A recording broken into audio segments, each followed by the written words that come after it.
Hi, good morning. Vagina is in Oxford, very good news.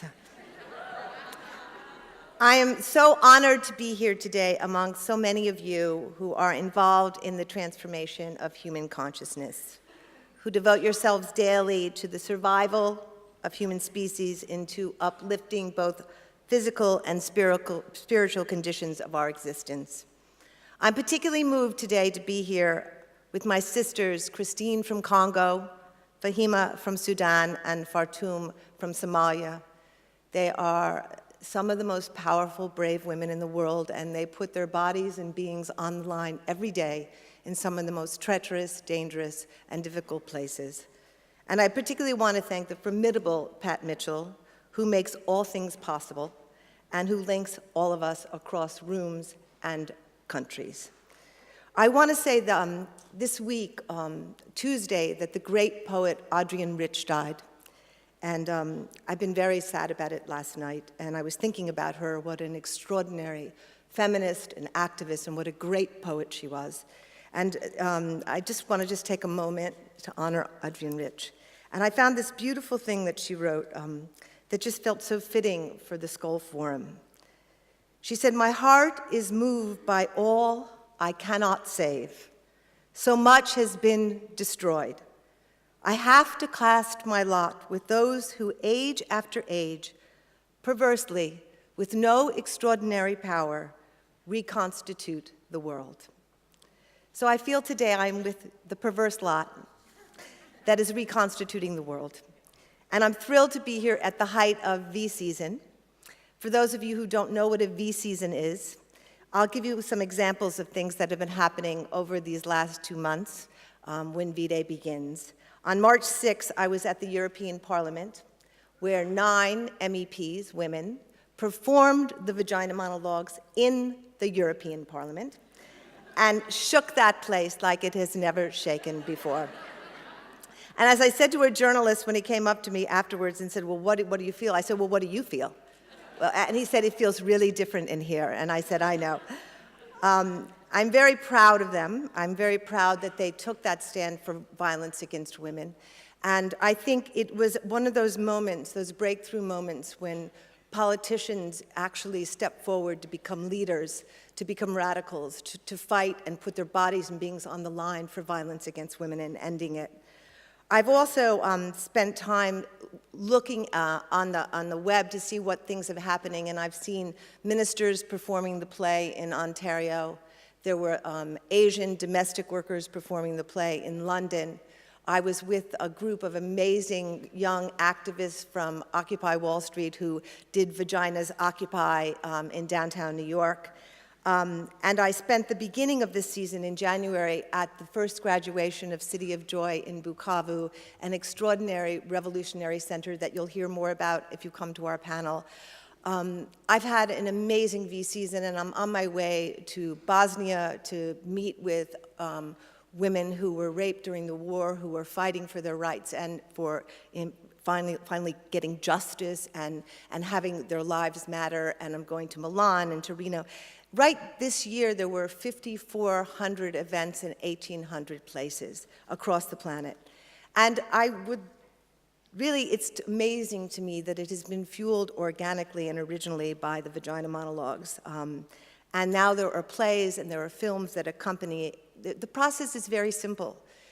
People put on the play, they raise money, they raise consciousness, they break through taboos, they open dialogue, they change laws, they raise money, and all that money that gets raised stays in those local communities and gets directed to organizations that work to stop violence against women in those communities. Activists spread the word, they spread the theater, they spread love, and in 14 years, I'm so proud to say that activists around the planet in 140 countries, I think this year there were 1,000 universities, have been able to raise close to $100 million. That's really the vagina that could.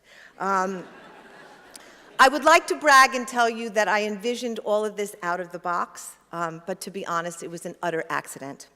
Well, maybe a better way of saying it, it was an organic incident, which reminds me of something I've learned really deeply, that I used to think we have to forge our path. when in fact we have to learn to see and follow the paths that are actually right in front of us, and in an essential way to trust the narrative that is emerging organically in our lives. All things begin with a story, and this whole movement began with a story. I was talking to a woman about her menopause, and if you talk about menopause, you often get onto the subject of your vagina, and she's told me really strange things about her vagina, which led me to thinking I knew nothing about vaginas, so I asked other women, and they told me really amazingly strange things. I remember the first woman I ever talked to, I asked her what did she think about her vagina, and she said, my mother used to tell me, don't wear underpants underneath your pajamas, you need to air out your pussycat. And I thought, okay, we're in trouble, you know, and that was the beginning. But what happened is one woman led me to another woman, which led me to another woman, and then I began to perform the play. And when I began to perform the play, this really outrageous thing happened, which was that women would line up every place that I went, and at the beginning it was very arbitrary and obscure places. I'd be in San Diego one week, in Jerusalem in the next. Women would line up, and at first I thought they would tell me wonderful stories about their great sex lives and pleasure, but in fact 90% of the women were lining up to tell me how they'd been beaten or raped or incested or hurt or devastated in some fundamental way. And it became totally overwhelming. I felt like a war photographer who was witnessing terrible things and was not intervening on people's behalf. So in '98, I got a group of women together in my living room and I said, we have this play. How could we actually use this play to end violence against women and girls? Not manage it, not contain it, but to end it.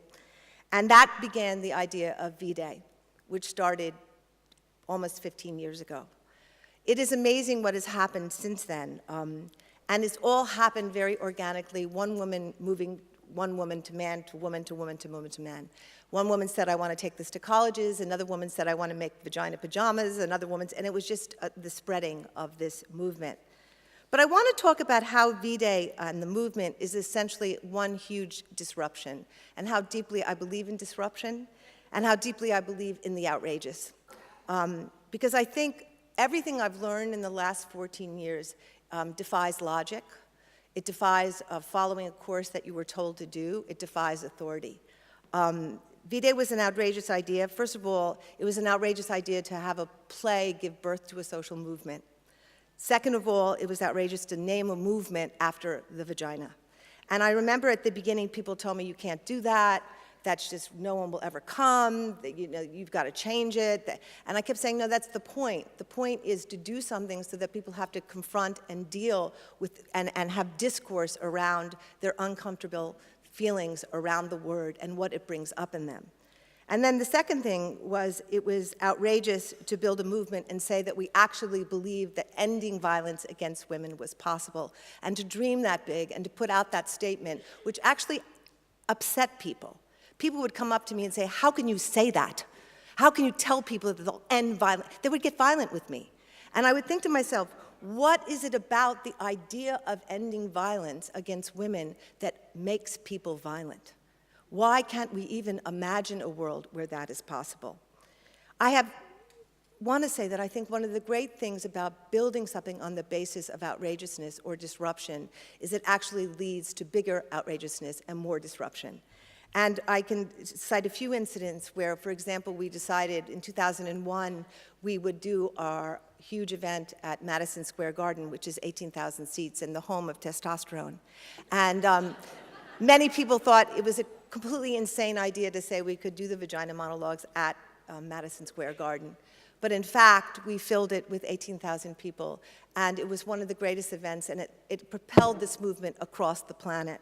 The same thing was true when we took over the Superdome for our 10th anniversary, and we brought 40,000 people to New Orleans, and we turned the Superdome where the women had been violated in post-Katrina madness, where women had been raped, where people had been completely, incredibly cruel and inhumane treatment. We turned that place into the most gorgeous place of love and healing. And now, I'm proud to say, the next outrageous thing was to build a city of joy in the middle of a war zone. I think that doing the impossible, ridiculous things are actually the most doable things, because where there is a gap of impossibility, people leap in. It provokes the imagination, and where the imagination is engaged, everything is possible, and I mean everything. We live most of the time, I'm afraid, afraid of what we can imagine, because it opens our hearts and it opens our longings, and we keep our longings closed because when our longings are open, we're afraid that we'll be overwhelmed with our grief of what we haven't been able to have so far. But I think our imaginations are the things that lead us to change, and I mean really change. Not a little bit of change, I mean change the DNA, change the way we act, change the way we behave. When we have a big, outrageous idea and suddenly everyone begins to have their big, outrageous ideas, and that's how that big idea happens. You know, when I look at the first performance of the Vagina Monologues that happened in New York City, and we asked, after I had been performing it way downtown, I asked all these amazing actors from Glenn Close to Susan Sarandon to Lily Tomlin to all these amazing people to come and perform. And everyone was utterly terrified. No one had said those words on a stage. No one had broken those taboos. But when they walked out that night, there were 2,500 people there, and we could feel that what we were doing, the outrageousness and the disruption and the call that we were making actually matched the intensity of what we were fighting against and fighting to stop. And what I have learned is that everyone really secretly knew in their hearts that the time was now to address ending violence against women and girls. I want to say that the play led me to many places in the world. And I knew before I began that violence against women and girls was an issue. I'm a survivor of rape and violence myself.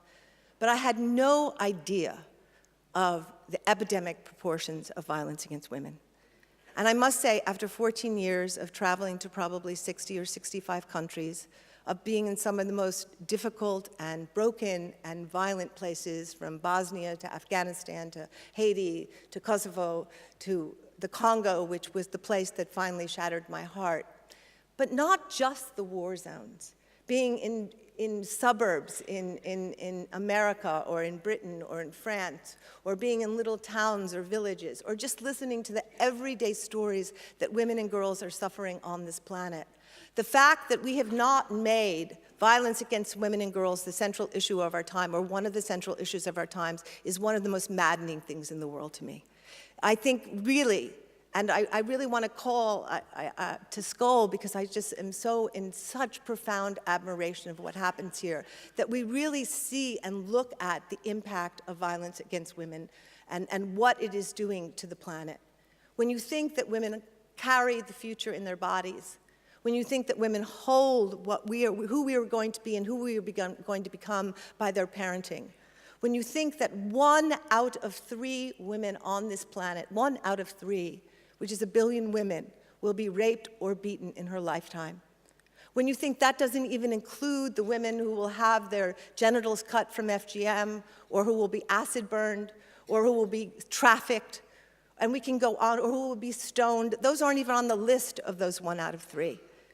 We realize that the proportion and the massive scale of this violence is undermining not only the bodies of women, but the psyches of women, the souls of women, and therefore the souls of the planet.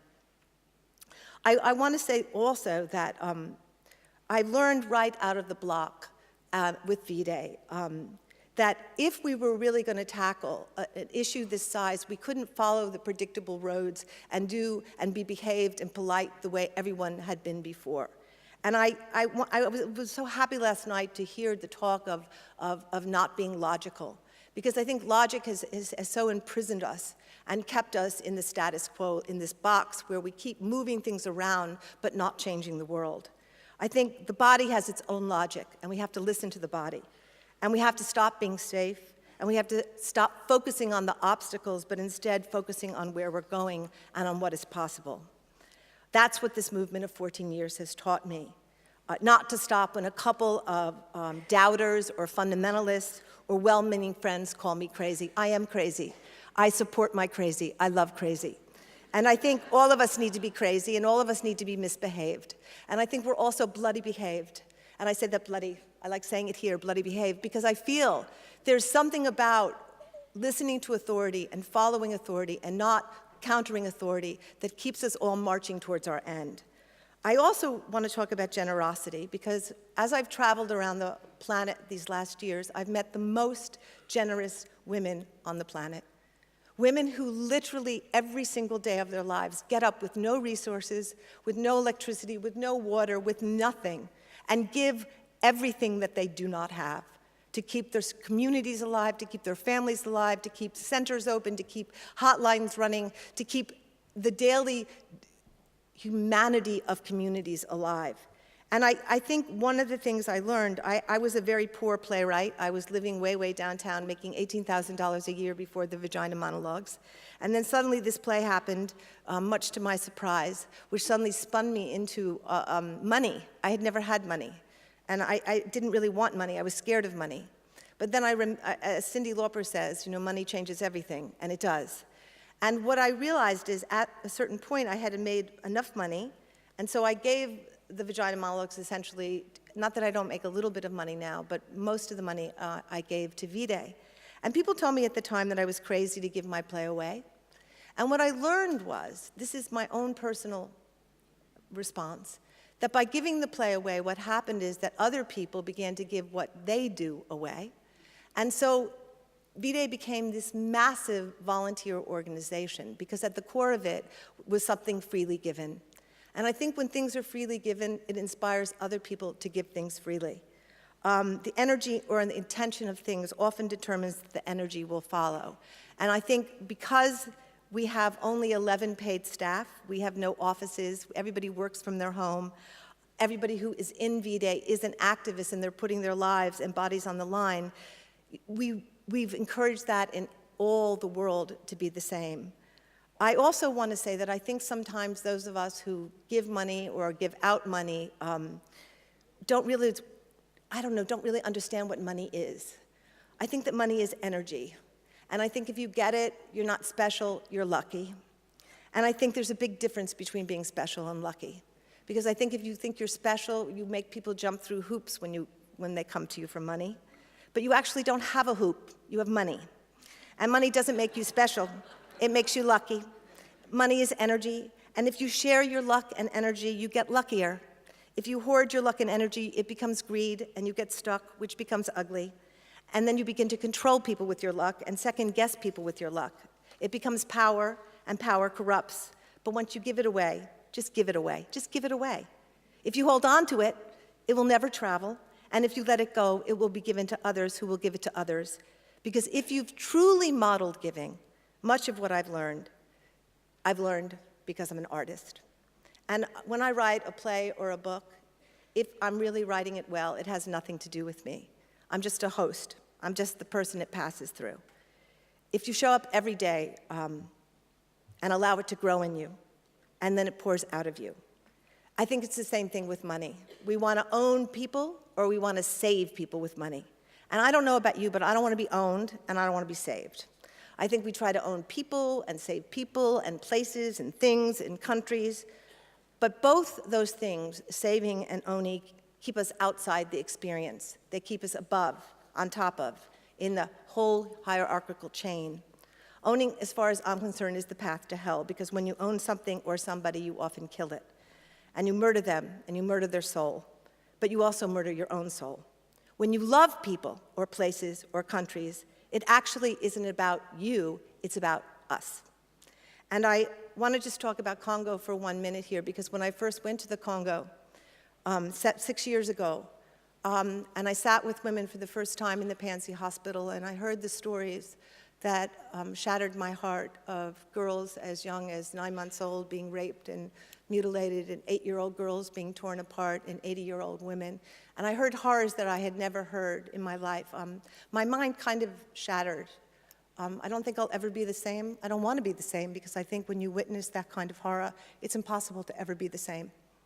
But what happened for me is my immediate response was that I wanted to do something, and I was enthusiastic, and enthusiasm isn't the guide. It's got to be listening and serving other people. And what I learned to do very quickly, because I realized that the Congolese know exactly what they need. The women in Congo know exactly what they want. They just don't have the resources to do it. They don't need people giving them directions. They don't need people giving them advice. They don't need people leading their way. What they need is the money and the wind at their back so they can become the outrageous, powerful, amazing women that they already are. And I think that's what they taught me, that it's about listening, and it's about serving, and it's about showing up when you're needed and disappearing when you're not. And I think it's about opening and getting happy when you see people thrive and rise up because you're a part of that community. V-Day is a movement. It's not an NGO. And I think movements are very different. I think what movements do is actually connect us in solidarity. So no one's above and no one's below, but we're all in a chain around the world of women who are helping each other rise and helping each other come into their power.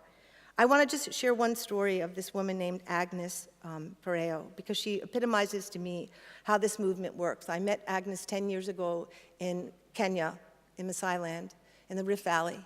And Agnes was this amazing woman who had been cut when she was a girl, female, generally mutilated.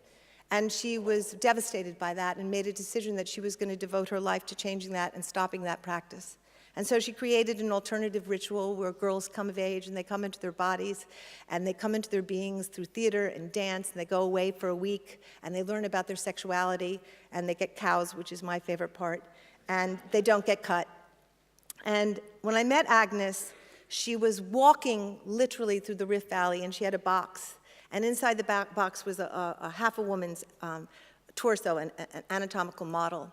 And there was a vagina and vagina parts. And she would teach girls and boys what a healthy vagina looked like and what a mutilated vagina looked like. And as she walked, she educated the Maasai community, and she had saved, when I met her, 1,500 girls from being cut. So when we met Agnes, we said, what can we do for you? And she said, well, Eve, if you got me a Jeep, I could get around a lot faster. So we bought her a Jeep, and in the first year, she reached 4,500 girls. So then we said, Agnes, what can we do for you? And she said, well, if you gave me money, I could open a house, and we'd have the first safe house for girls, because there are laws in Kenya protecting girls from FGM, and they could run away and be safe. So we gave her money to build a house, and she built 2 with the money. But when Agnes started, she was exiled from her community. People hated her. They called her names. They said she was destroying the traditions. And Agnes kept going. And then 5 years ago, she became deputy mayor. And this year, 2 years ago, she opened the second safe houses in another part called Sekutiak. And this year, I'm really proud to say that Agnes is running for parliament. And that's the journey.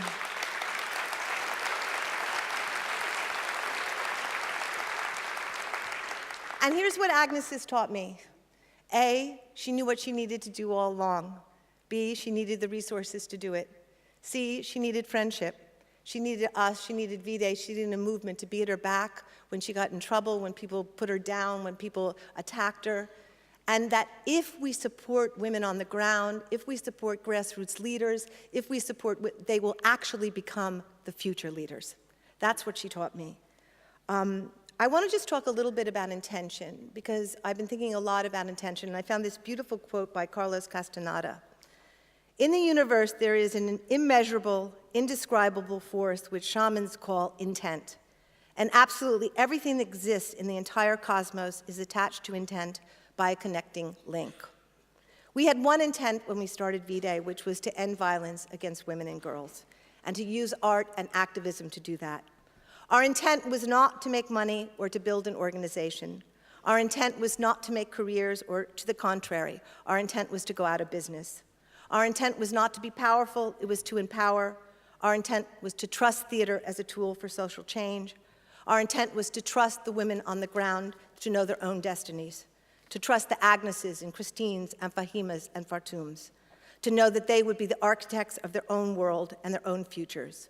Women have been doing this work for centuries. What we need now is to value our own narratives, to understand that this work is the work, and to put our resources and our energy behind it. So I want to close by saying that this year we're going to do the most outrageous, disruptive, insane thing we've ever done. And I really want all of you to join us. We need all of you to join us. It's going to be 15 years, and I had planned that we'd be out of business by year 5. We're really late. The violence is still going. So on February 14th, 2013, that's next year, February 14th, V-Day, we are inviting 1 billion women on the planet who have been beaten or raped or violated to rise, to walk out of their jobs, to walk out of their schools, to walk out of any place they want to walk out of. And any woman who has been burned or harassed or beaten or stoned or trafficked or cut is in that group. And we're inviting all the men who love them and all the families who love them to walk out with them and to dance and to do the biggest global action on the planet, that 1 billion women and all the people who love them dance. And this, I believe, will be the way we literally shake the planet into balance. And we shake the message that when you violate a woman, you don't only violate her body for the rest of her life and existence here, that you recover from violence forever, that it never goes away, it goes into your DNAs, it goes into your cells, it turns into illness, it turns into self-hatred, it turns into depression, it turns into inability to be intimate, it turns into hatred of boys, it turns into fear of men, it turns into fear of people, it turns into the desecration of your soul, so that we know that one woman having been violated, that's how much it impacts total communities around her. If we get 1 billion women and all the people who love them up and dancing, we will make violence against women a central issue, and we will begin to allow women to come into their rightful place of equality, where they are not dominated, where they are not oppressed, where they are not hurt or maimed, but where they rise. Thank you very much.